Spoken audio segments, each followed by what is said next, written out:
روزہ افطار کرتے وقت کی دعائیں۔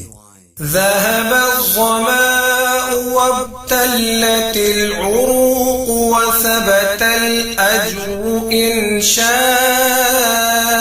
الله۔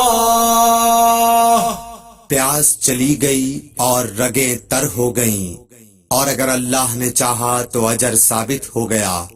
سنن ابی داؤد حدیث نمبر 2357۔ اللهم إني أسألك برحمتك التي وسعت كل شيء أن تغفر لي۔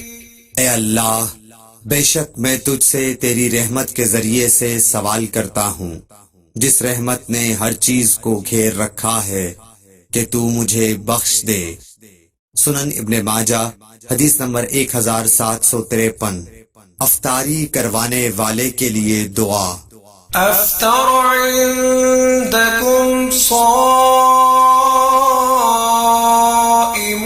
وأكل طعامكم الأبرار وصلت عليكم الملائكة۔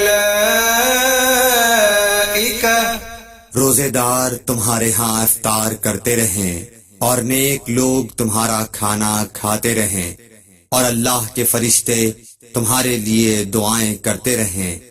سنن ابی داؤد حدیث نمبر 3854۔